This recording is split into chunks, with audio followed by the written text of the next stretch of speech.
Mr. James W. Conrow, Executive Vice President of the Inter-American Development Bank, spoke before council members and guests on November 20th, 1991 at the World Trade Center, Baltimore.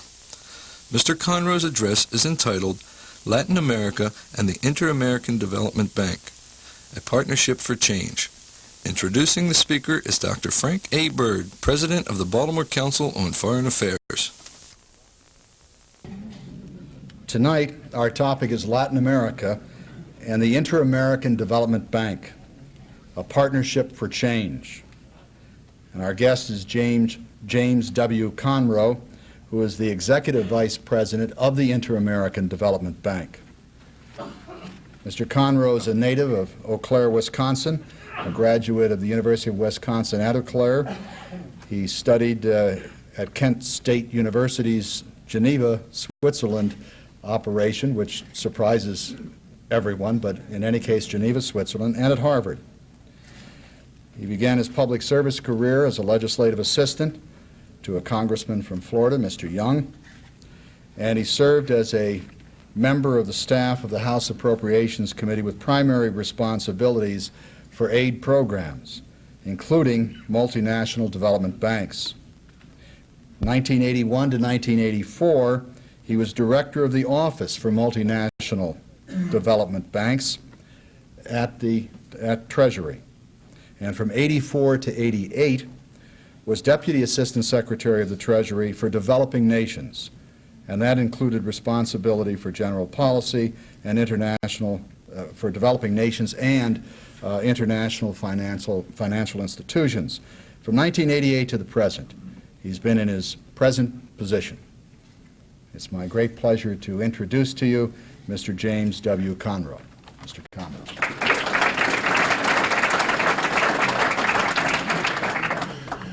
Thank you, Frank. Very much pleased to be here with you this evening.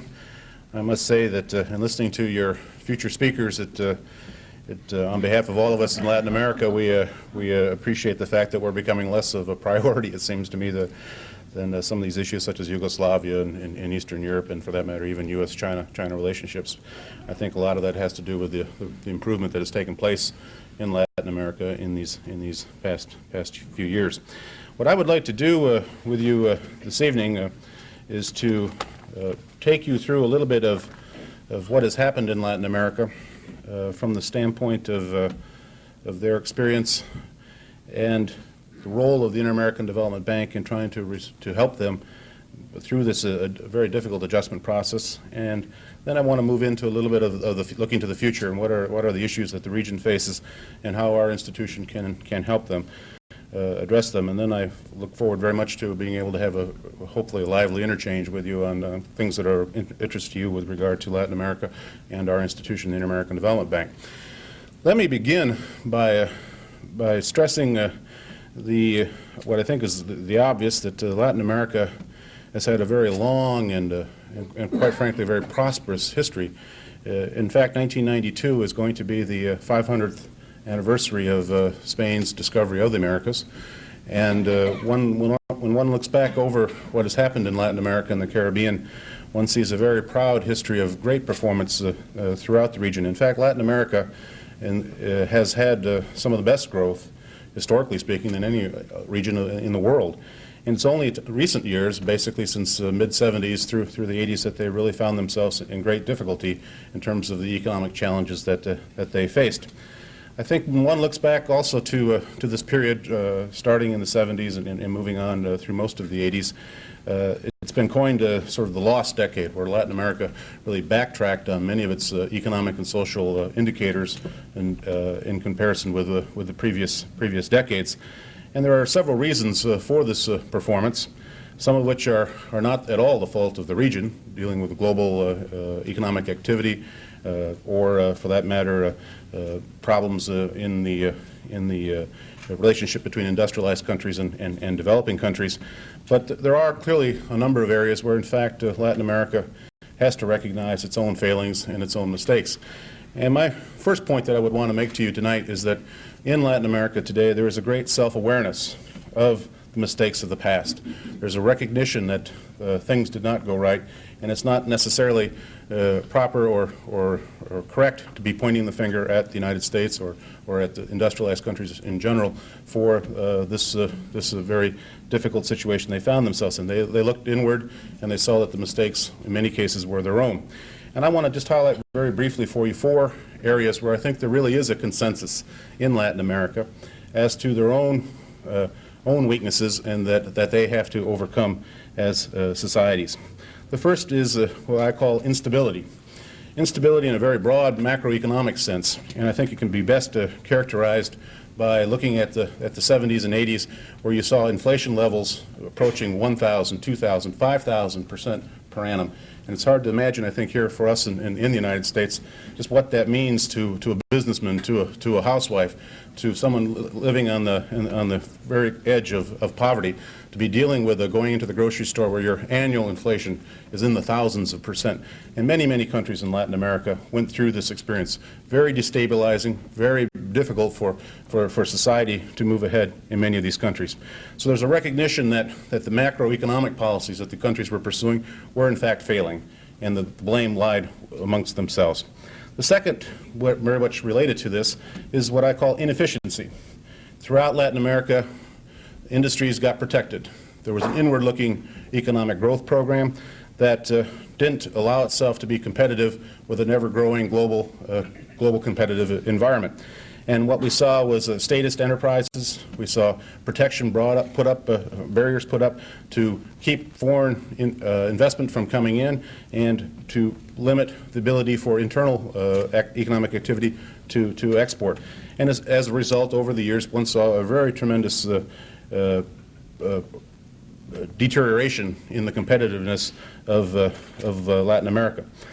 The third, and I think perhaps maybe the most important, is what I would call inequity. I mentioned the 500-year history. I mentioned the tremendous progress that were made in many of the earlier decades.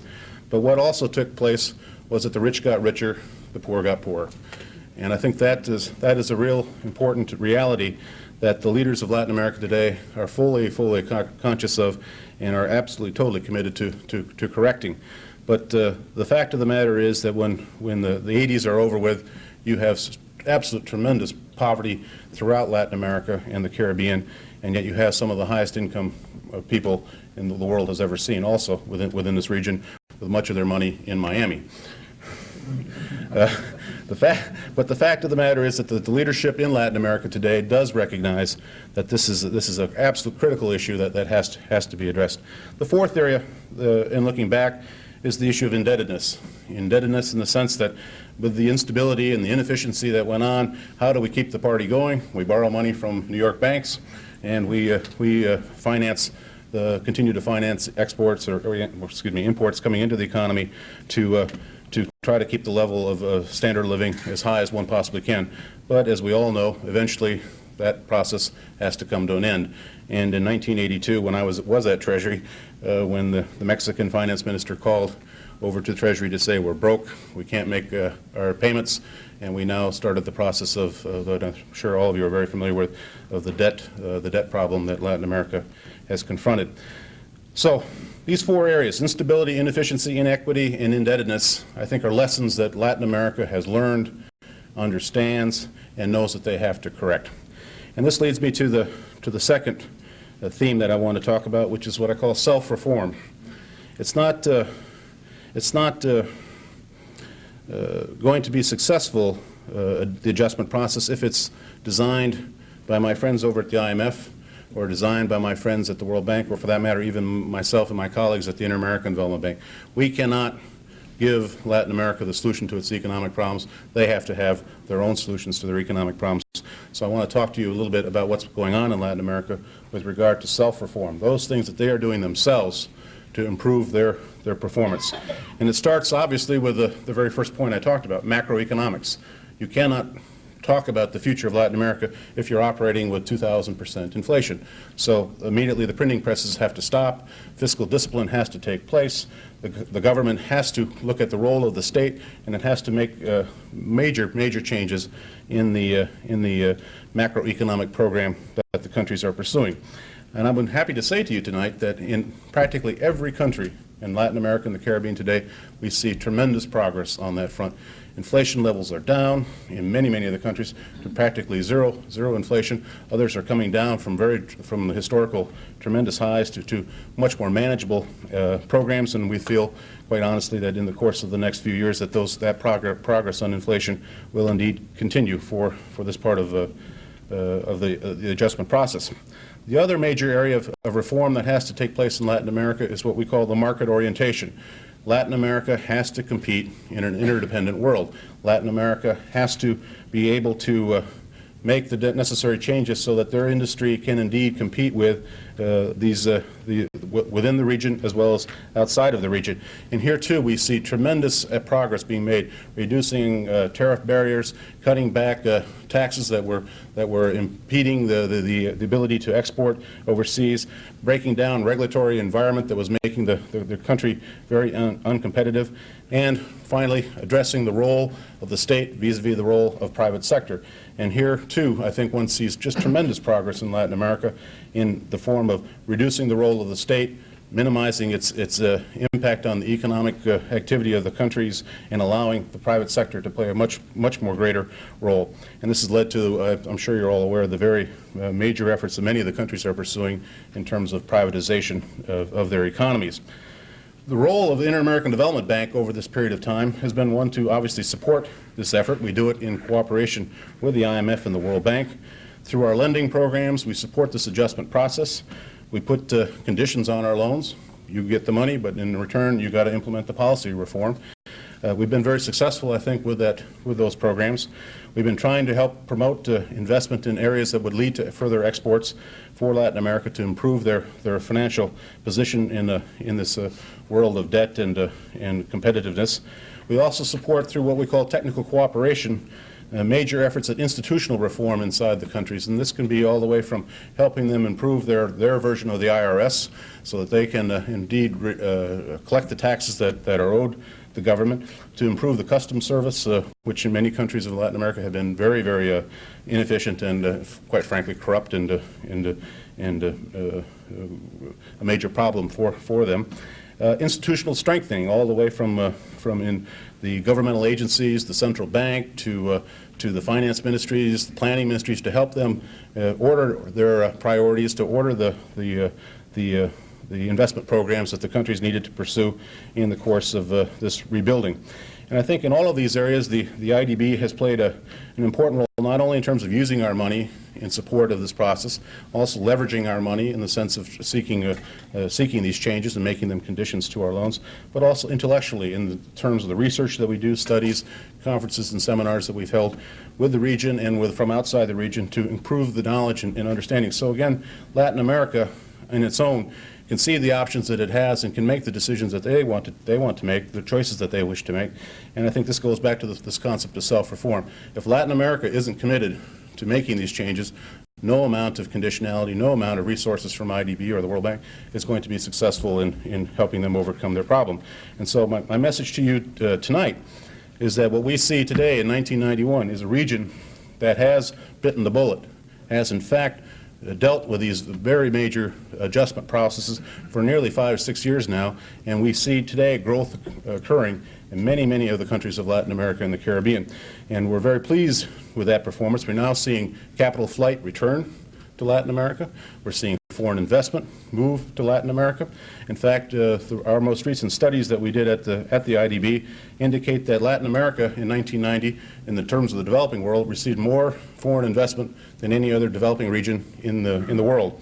And I think that reflects, again, this recognition of the great progress that these countries have made in dealing with their own internal problems.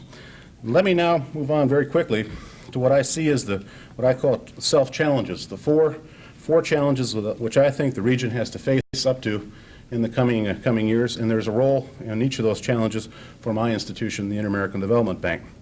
The first is what I call the political challenge. And the political challenge is the fact that in Latin America today we have democracy. And when you have democracy, you have alternating governments. You have governments that come in and new governments follow them in. The problem is that this economic reform program transcends that process. And as a result, governments who start this reform process are not there to see the fruits of that labor. All they're there to see is the pain of the process. And what normally happens is in any electoral process is that the opposition party, in order to get itself elected, says it wouldn't do what the current government is doing to you, so please elect us and we will go back to the good old days. Well, the fact of the matter is that is not possible. You cannot go back to those old days. The societies don't want to go back to those old days. But what is needed is a consensus, a political consensus inside the countries that says that there are basic aspects of economic policy that have to be sustained regardless of what political party is in office. And I think the real challenge in the political sense that Latin America has to make in a number of the countries is to be able to develop that political consensus to support what I call the longer-term economic reform in the context of a much shorter political time frame. The need for IDB here is to do several things that I think are very important to this process. The first is that we have to have an open door to the new governments coming in to help them see what options they have available to them, to help them deal with the international community. And here I believe there's a very, very important role that we've been developing in the Inter-American Development Bank of being a bridge to the new leaders of Latin America, to the Washington establishment, to the IMF, to the World Bank, and to my former colleagues at Treasury, as well as the industrialized countries more generally, that the governments, all these newly elected governments, when they come into office, they have to pay a visit to Washington, and when they pay a visit to Washington, the first place they usually stop is at the IDB. And we at the IDB, we use that relationship to open the doors to the other institutions and to the global community. Now, in doing that, what our message to them is keep consistent with the policies of reform, keep consistent with the long-term interests of your country, live within the limitations. There's not going to be a sugar daddy sitting out there that's going to provide lots of money, lots of finances because you're now newly elected. The aid budgets are getting smaller, the competition is getting more fierce, you have to be competitive, and our role as a development bank is to help you understand that and to help you think through where your priorities are and to give you what financial support we can. I believe we've been quite successful in that. I believe our lending program lends itself to that because our lending program is a multi-year lending program. We look out 3 to 5 years with each of the countries. So we transcend this political process that I was talking about. We're looking to the medium and the longer term of the economic program that the countries are pursuing. And this is, in my mind, a very helpful tool for incoming governments to recognize where the longer-term investment priorities are, how the power sector work that we're doing or the transportation systems that we're putting in place will help them achieve what is their political objective, which is obviously economic growth and broadening the political support for their leadership. Another element that I think is a very important role for IDB in supporting this political challenge is inside the country itself. We have offices in each of the countries of Latin America and the Caribbean. We work with the local communities, we work with the NGO communities, we work with the Indians, we work with the indigenous populations more generally, and our process of dialoguing with these different interest groups, with these different elements of society in Latin America and the Caribbean helps build this political sense of consensus building that I'm talking about, and it helps these communities understand this longer-term process of reform that I think is absolutely essential if we're going to indeed achieve success in confronting this political challenge. But to me, this is one of the really critical issues that faces Latin American governments as they look to the remainder of the 1990s and beyond, is how they manage the political context of the economic policy reform that they're pursuing. The second challenge that I think is also so extremely important is the social challenge. I touched on it a bit earlier in my remarks. But this challenge is such that it must be included in all of the economic policies, objectives that any government brings to bear in Latin America and the Caribbean today. They have, if they're going to succeed democratically, if they're going to succeed economically and socially, they have to address this massive poverty that is facing the countries. And they have to look at the social institutions that have deteriorated over the course of this past decade, particularly in the area of education and in the area of health. In both of those areas, we've seen just tremendous deterioration in Latin America as a result of what we call this lost decade. And the job for the future is to rebuild the education systems, to rebuild the health systems, to confront cholera and the other diseases that are affecting Latin America today. It's a major, major challenge of the highest order, and I would include on that the whole social security system in Latin America, which at the moment is bankrupt, and there's a major effort that has to be taken to address that. The role of our institution, well, let me just, one other aspect of this. There's also a need for the countries of Latin America and the Caribbean to recognize that it's not only an issue of how much money one is going to spend on social issues, but it's how you spend it and the quality of what you get for the money that you spend. And this is also a major part of this challenge, is to use the funds that are going to be made available for social activity and use them much more wisely than they have in the past. Now, our role as an institution, Inter-American Development Bank, is to help this process on the one hand with our lending program. We target as a high priority of our overall program low-income groups, the role of women in the societies to improve their capacity to be more productive participants in the economic programs. It's our job as a development bank to continue to keep in front of the leadership of the countries of Latin America this issue, the social issue, and to use our resources to try to be a catalyst to expand the opportunities for those who are so less fortunate than all of us.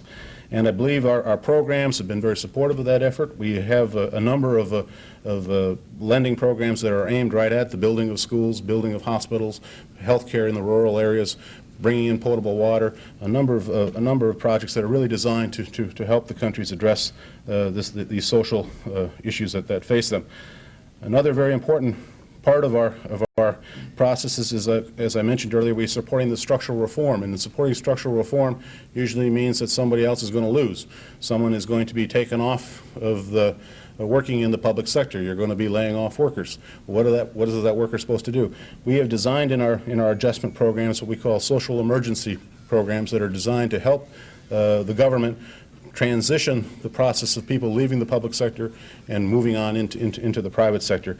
And it's a very important component obviously in the political context that I was mentioning earlier. Another very important role of our bank is through technical cooperation. The training of teachers, the training of school administrators, the hospital attendants. A major program that we finance is in the training, what I call institutional strengthening of these social institutions throughout the region. The third major challenge that I see the region facing is what I call the modernization challenge, and this is really Latin America's position within the modern world. And here it starts with a recognition that this is a very interdependent world. This is a world with global competition. It's a world that Latin America has to develop an export culture, has to be looking externally in its whole philosophy of economic activity. Within that, there has to be an acceleration of this adjustment process. They think they've had it tough in the 80s and now early 90s. It's going to get tougher. And the adjustment process is going to continue to be tough. And they have to continue to press ahead if they're going to compete with the Yugoslavias of the future, the Eastern Europeans, the Soviet republics. The competition is going to get quite fierce. And Latin America cannot afford to dawdle on addressing this issue. So to me, a very important recognition, important challenge for Latin America is to recognize that, again, there's no going back. They got to compete. They got to compete with a very difficult world, and that the challenge for them is to come up to that task. Related to that is the institutional reform that has to go with it, and here a much clearer decision has to be taken country by country on what is the role of the state and what is the role of the private sector in the economic area.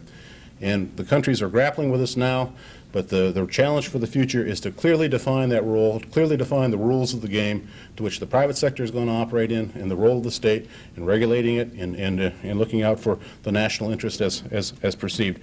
But country after country, there has to be a clearer definition of what those two roles are, the public sector and the private sector. Related to all of this in terms of this modernization challenge, is the challenge that President Bush put to Latin America and the Caribbean in the Enterprise for Americas initiative. And what this is basically saying to Latin America and the Caribbean is the United States is ready to enter into arrangements with single countries, with groups of countries, or with the whole hemisphere on free trade arrangements that will go from Alaska to Argentina.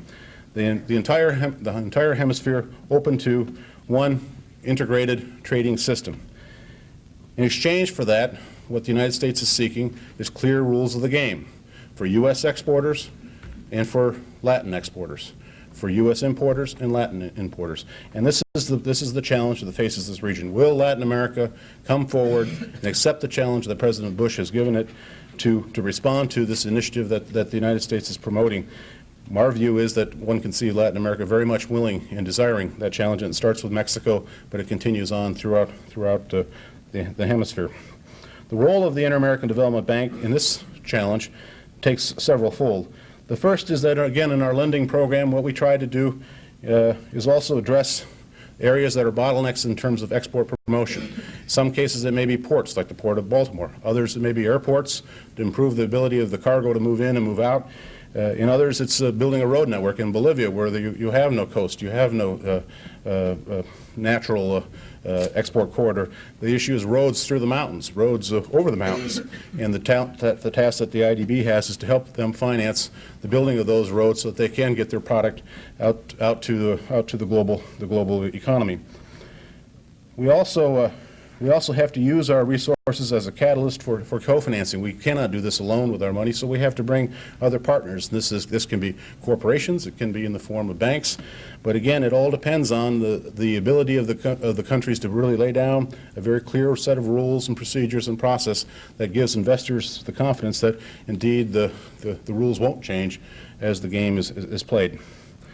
Our role is also to support the institutional strengthening, again, of this whole effort at defining the role of the public sector and defining the role of the private sector.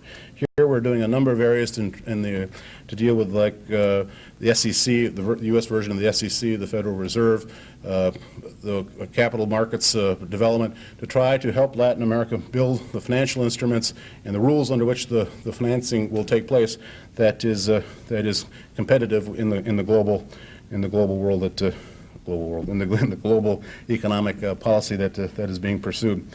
And finally, our role with regard to the Enterprise for the Americas is to support through our investment sector loans, removing these bottlenecks that are impeding exports, that are impeding foreign investment in Latin America, to help the countries face these challenges through again policy conditionality that leads to the necessary policy changes. The fourth challenge that I believe the region is confronting is what I call the sustainable development challenge.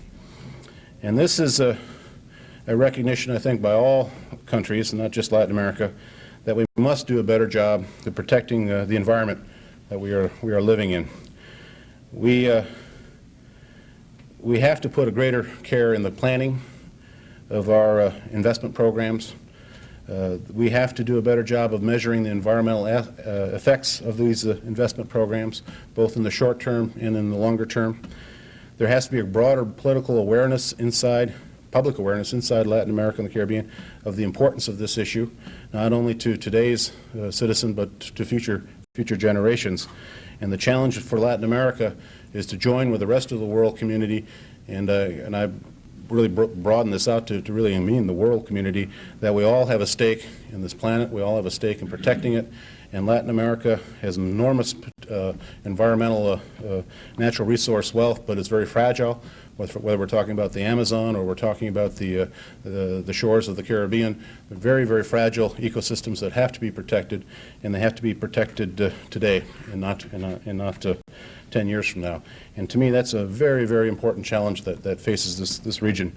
Now, our role, again, as an institution is to try to play a leadership role with Latin America and recognizing its responsibilities, provide the research, provide the seminars, the conferences to bring together the experts that are looking at the Amazon, that are looking at the Central American rainforest or the Caribbean coastal reefs, to see what can be done in the immediate future to address the problems that those areas have. Secondly, we have a very important role to ourselves, which is that we are financing roads, we're financing dams, we're financing schools, we're doing a lot of building in Latin America. And when you're doing a lot of building, you're tearing down stuff. And we do tear down force. We do put things into the rivers. And that's our responsibility to ensure that we minimize the impact that has environmentally, that if we have damage that's done environmentally, that we correct it, that we make a qualitative improvement to it. And that is exactly what we are doing. Our projects today, every single project that is approved by our board of directors has gone through an environmental review. If there's serious environmental issues, we require a very detailed assessment on the environmental implications, and that no project gets through our internal processes without those issues being addressed and solutions being found to the problems that are presented. And if in fact we cannot, as I say, those projects don't go forward. And there are a number of them in the region that we simply will not support because we do not believe there's an environmental solution to the problems that have been identified. Lastly, we have to do more of, and I think we've started a pretty good program the last couple of years, but we've got to do a lot more of it, which is to go out and do projects that are in fact environmentally beneficial in their own right. And this can be all the way from reforestation projects. We're going to do in Mexico next year a debt for nature swap program for the first time of any multilateral development bank to do one of these. We're going to do it next year. Coastal protection, to go into Barbados and Bahamas and really help them deal with the raw sewage that's coming from the hotels that's being dumped into the coastline, to get that out, get it cleaned up. And we are doing projects of that sort. We just had our board of directors approve this afternoon over at our bank a very important loan for Brazil and a city called Belém, where you've got massive hundreds of thousands of citizens living on stilts on water, and it's the most miserable pictures that you could ever imagine of life, and all of it is done in a very environmentally damaging situation. And our whole project there, some $250 million, is designed to clean that mess up and to put people in decent housing and to address the sewage and the water diseases and all the problems that are associated with this one community in Brazil. But I'm very proud of the work that we've done in this area at the Inter-American Development Bank. But we've got to do much more. We're very much committed to it, and to me, it's such a tremendous challenge for the region, and as I say, really for all countries to face up to it. That was really my presentation to you tonight. I think our institution and our region are doing much better. I think we're confronting very real problems, and we're doing it very forthright with one another. The frankness of the exchange between Latin American countries and between Latin America and the United States and industrialized countries is very, very good, probably never better in terms of the relationships. We're going to make mistakes. Latin America is going to make mistakes. IDB is going to make mistakes. We have to learn from them. We have to correct them when they occur. But I'm very confident that we indeed will overcome them. I'm very confident that Latin America will face these challenges. And I would no more bet against Latin America than I will bet against my favorite Washington Redskins going 12-0 on Sunday. So thank you again for allowing me to be with you. I'm more than happy to take any questions that you may have.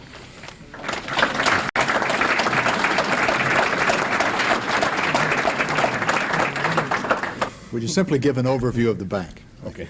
The Inter-American Development Bank is made up of shareholders. The shareholders are governments. You have 53% of the shareholding is Latin America and the Caribbean, 34.5% is the United States. The remaining is Europe and Japan. It gets its money by borrowing in the capital markets of New York, London, and Tokyo.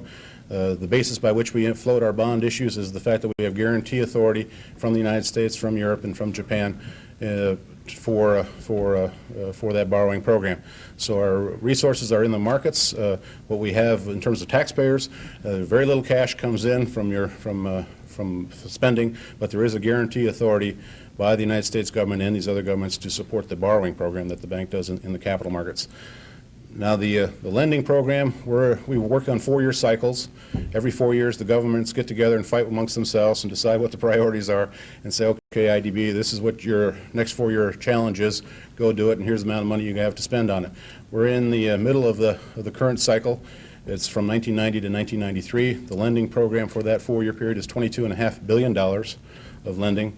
This is the IDB, I'd say in the past 10 years, has been lending roughly on the order of $2 to $3 billion a year in commitments. This year we're going to lend about $5.3 billion, so it'll be a record for our institution. And by 1993 we'll be up about $7.5 billion in lending commitments.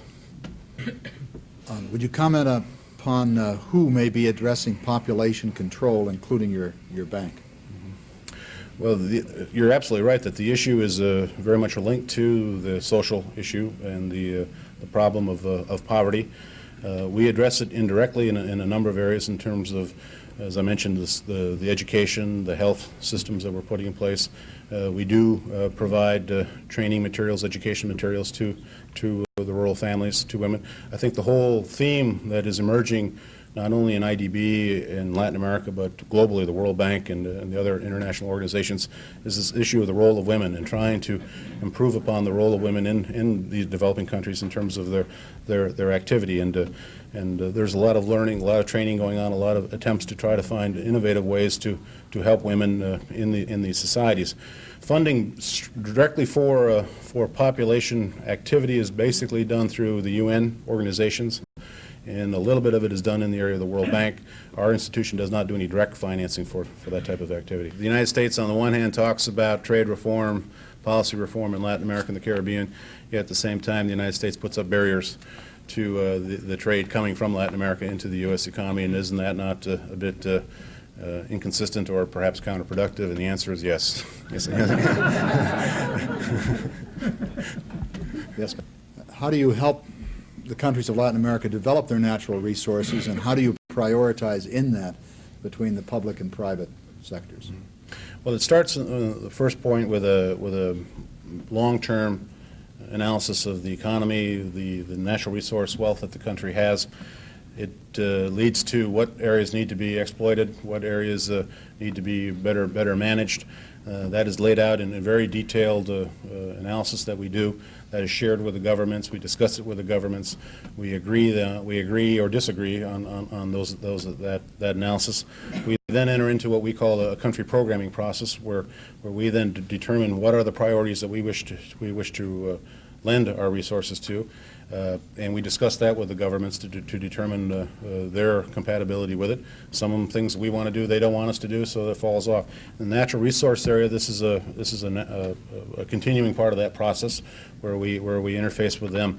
Now we lend at the moment. We lend to the government. The government has to guarantee the repayment of the loan to the Inter-American Development Bank, and as a result, our resources for the most part go into the public sector. Now, what we can do, and do much of it, is the resources go in and then it goes back out again to the private sector through some financial intermediary. But the trade-off between what in natural resources, what goes to the private and what goes to the public, is at the moment done within the government of the countries. And what we try to do is to share with them what the experiences of other countries, give them different options to be looking at. And what one sees now is a number of the countries are looking to bring the private sector more involved in the natural resource development than what was historically the case. And generally speaking, Latin America, the natural resource development was always done by the government, and what we're encouraging them to do is look at alternatives to that. But it's still very much a sovereign decision by the government. How do you help Americans enter into Latin American economies? Well, the first thing that we do is our lending program itself, as I say, this year $5.4 roughly $1 billion of lending. Much of it is going to be under contract. It will be open to competitive bidding.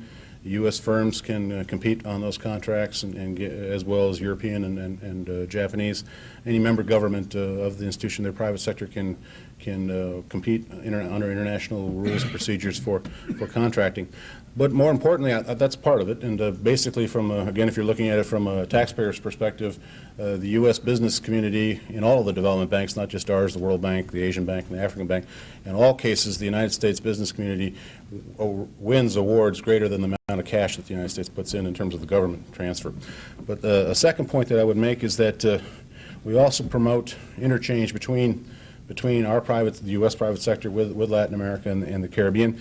One of the things we're going to be doing on December 5th, 6th, and 7th in Washington is sponsoring a seminar, a 3-day conference, where we'll be bringing in the business community from all over the United States, all over Latin America, a number of people from Europe as well as Asia, to talk about this future that I'm talking about, the Enterprise for Americas, the investment priorities, the changes that the country is doing, and try to let Latin American business get together with U.S. businessmen and talk about the opportunities and challenges that face the region. So we do a lot of that kind of building of relationships between the private sector. The one last point that we do is we send a lot of speakers out as an institution to places like Baltimore and other parts of the United States, talking about Latin America, talking about the IDB, and encouraging business people to get involved with Latin America, because we think it's a very bright future out there. Would you comment on the money that comes back to you as well as the money that you give out? If countries don't return at the pace you would like them to, what happens? Okay. First of all, I'm a former Treasury man. Secondly, well, former appropriator in the House Appropriations Committee. Secondly, a Treasury man, and now third, a banker. So they pay. That's rule one. No, we have. It wasn't until 1988 was the first year that we found one of our borrowing member countries not able to pay our institution. They stopped paying the U.S. quite a long time before that. They stopped paying banks well before that, but they didn't get around to not paying us until 1988. And that was in the case of Nicaragua under the Sandinista government. The second case that came along was Panama with our friend Mr. Noriega. The third case was Peru under our friend Alan Garcia down there. And the fourth, shortly after Peru, was Honduras, who got themselves in some great difficulty. Today, as we speak, just Panama is not paying us. Every other country in the region is totally current with our institution on what they owe. The Panama case is being worked out very carefully by the U.S. government in conjunction with a broad international effort to try to bring them back now into, because they're not only not paying us, they're not paying the IMF or the World Bank or anybody else for that matter. So we're trying to work out a program to get them back on track. And we were hopeful it was going to be done by December, but now it looks like it's going to fall over into January or February. But very shortly, they will be current. Now our loans, we have two basic types of loans. One is based on the borrowing program that I mentioned to you earlier, where we borrow in the capital markets. What that is, we lend out over roughly 15-year maturity. The grace period will be 3 to 4 years, about the time it takes to do the construction.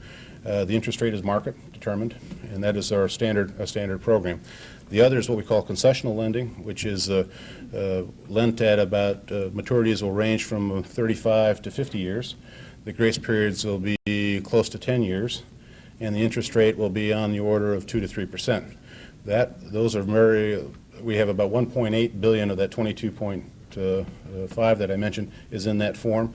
Those resources are only for the very poorest countries of the region, and i.e. Brazil. Those countries cannot have access to it. It's for Guyana, Haiti, Honduras, Bolivia, those types of countries.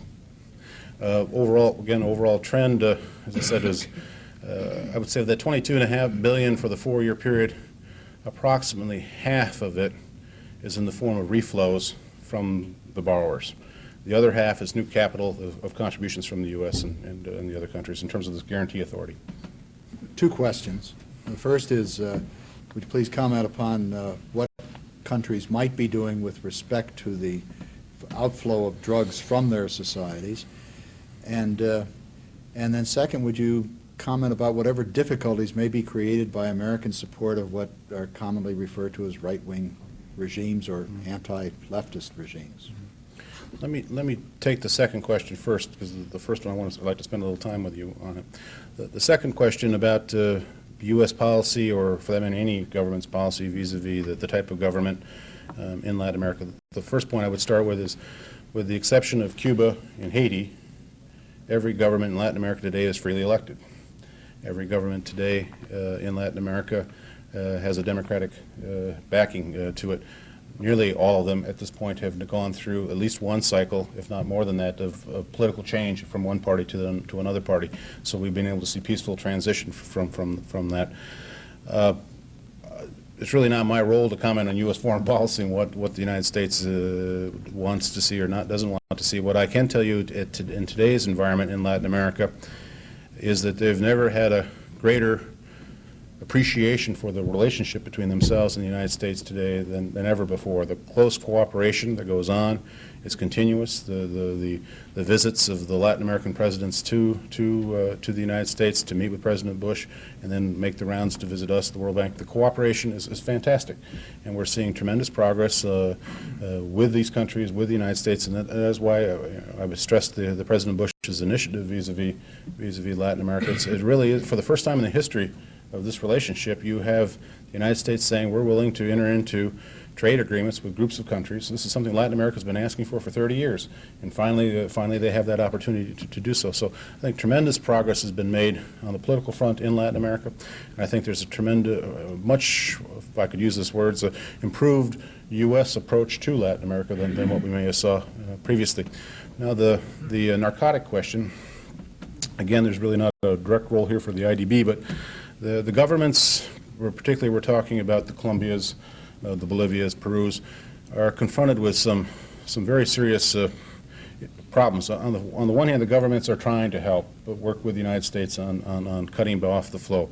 The problem is that they are facing these very difficult economic problems, and as a result, they don't really have alternatives to give the farmer to growing the coca. They really don't have the wage scales in the local police departments, in the customs bureaus to keep a custom officer who's trying to feed his family, take care of his life, his priorities, and he's getting paid $2 a month to do that, and someone comes along with some nice cash payment to have him look the other way. It goes on, and it's very difficult for the government to really overcome that when they don't have the public resources to pay police officers a decent salary, or to pay, as I say, people who are working the airports or working the customs services adequate pay. So it's a conflict, and it's a very troubling one. The impression I have from it, again, I don't deal with this directly, but the dialogue that goes on between the U.S. narcotics people, DEA, and State Department vis-a-vis the Latin Americans, it seems to me that they're working very close together, whether it be Peru or Colombia or Bolivia, but to say that there's a solution here, I certainly don't see it. I mean, I think one has to look at it from a much broader economic opportunity, improving alternatives to coca production in the agriculture sector. That leads right back to the other point that was being made. Well, if they are going to change crops, then is that crop going to have a market? In many cases, that's the question back to the United States. Are you going to allow these exports to come in? And against the U.S. farm lobby, who perhaps doesn't want them to come in. So these are it's very difficult, this dialogue that goes on. My message, though, on this is the governments seem to me to be very committed to trying to work with the United States on addressing the problem. The U.S. is approaching it, I think, in a very open-handed, very honest, cooperative spirit with the governments. But the problem is endemic. You know it probably better than I, inside the cities of our country. It's just something that we just have to keep working at, plugging at slowly but surely. But I don't know what more I could say on that. Would countries be better off without planning departments or the whole idea of central planning? Good question.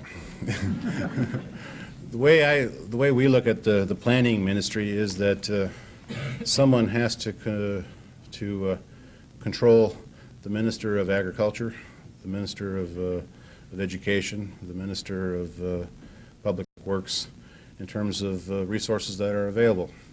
What one found in many of the Latin American countries is these individual ministers, unlike the U.S. system, have had the ability to write checks, make commitments, financial commitments, and in fact come to IDB and negotiate a loan. This is before my time, and what had happened is that the large amounts of obligations, financial obligations, were entered into for long-term investments that were never coordinated, were never put into a national priority ranking. And what we've attempted to do in these years through the mid 80s and 90s is to work with a central planning unit to require all of the different departments or bureaus within the public sector to get themselves together into what is the priorities, what can the government afford to spend, whether it be on roads, whether it be on schools, and rank them in terms of a priority, and come present it to us, the World Bank, as these are the urgent needs. And then again, the dialogue that I talked about earlier between ourselves and them as to what we think the priorities are as compared to themselves, and we work out some agreement. So planning is very important in Latin American Caribbean, because right now what has happened in the past, as I say, has been enormous amounts of money have gone out for some of the stupidest projects you could ever imagine. And that we can't afford it. They can't afford it, and we as a development bank can't afford it. Has there been a role of the bank with Cuba, and if not, do you expect one in the future?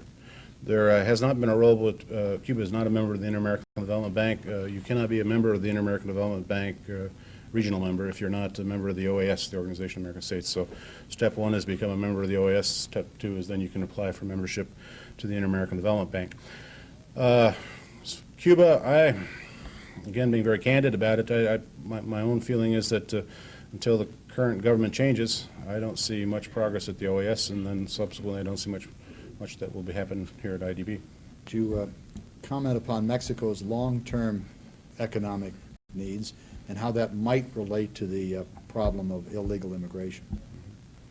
Well, let me begin by saying that I think the Salinas government has done, perhaps in the whole region, the most fundamental reform, deepest penetrating economic reform of practically any country in the region, with the possible exception being Chile. And that reform is totally transforming that country. And the process continues. President Salinas went to the Congress just a couple of weeks ago to seek a constitutional amendment to change the land tenure in the country, something that goes back to the Mexican Revolution. Would have been totally unheard of if anyone knows Mexico. It's just totally not something one could ever have foreseen taking place. He's doing it, and we'll get it done. So my view is that Mexico is a country, when the agreement between the United States, Canada, and Mexico gets completed, presumably here early in 1992, that you're going to see this country take off in tremendous fashion. I think the work opportunity for Mexican citizens will certainly be there. I do believe you will see the immigration flow, illegal flow, cut back dramatically. I feel that they were going to have plenty of job opportunities, but also matching that, however, is we got a lot of work to do. The Mexicans, and with the support of IDB, of helping them have the social structure there for them, as well as the job opportunity. Mexico has got to do, the point that the lady earlier was making, has got to deal with the problem of its population. It's growing at very, very high rates. That is an issue that, again, they have to address internally. And again, one of the things I think is most courageous about Mr. President Salinas is he seems prepared to address nearly every issue that heretofore had been taboo. So I suspect that one is also one that we will be hearing more about. But I'm very, very upbeat about Mexico. I feel that they are going to be an extremely important partner with the United States, and a real leader for the whole Latin American and Caribbean region. With respect to the work you do with women, which you identified, and with respect to the population program, what are you doing to solve the male part of the population problem?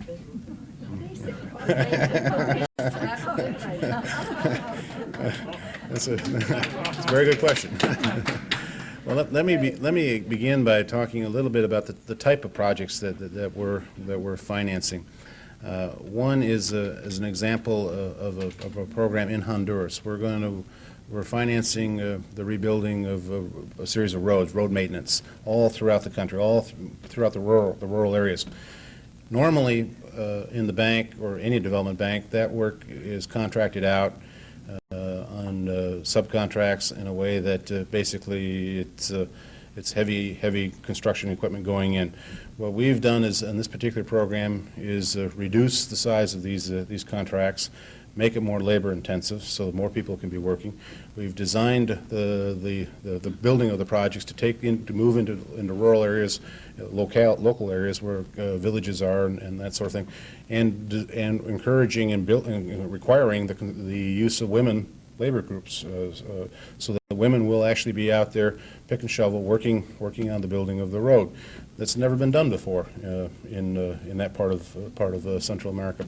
And here's an opportunity to, in an investment type project, to bring women into workforce that they've never been allowed into previously.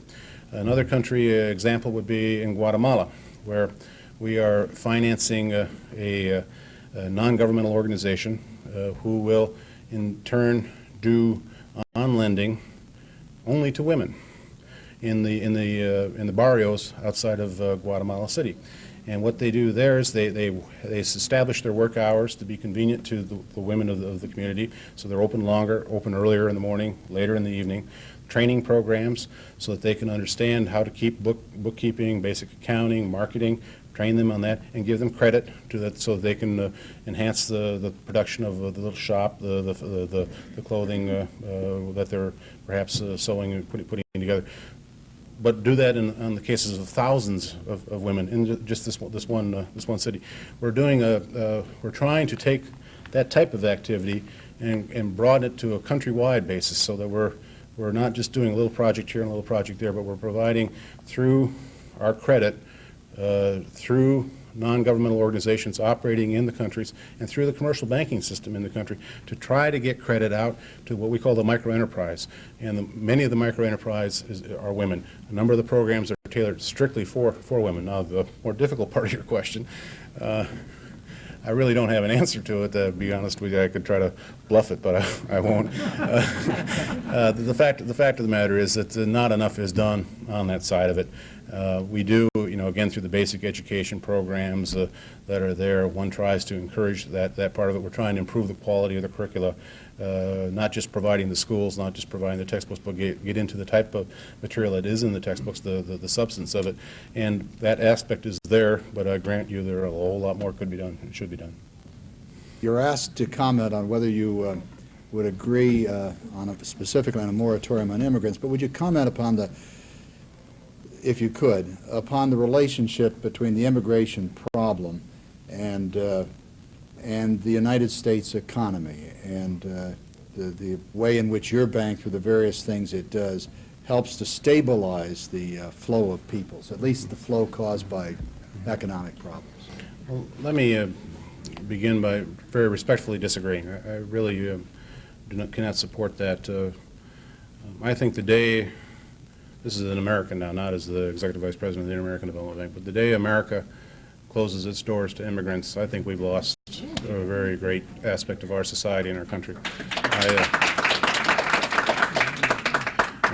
This country was built on immigrants coming from all over the world, and when you look at their contribution to our society, to our economic well-being, to me it's one of the most tremendous success stories that any society can have.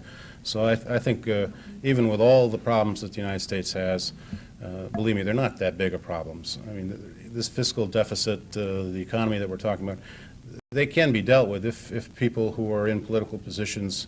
I've talked to you a little bit about Latin America and the need for this political consensus between political parties to come together and recognize certain economic fundamentals that Latin America has to do. That's what the United States needs. The United States needs a consensus, political consensus, that we're going to tackle these problems and not keep pushing them off. And that to me is the issue.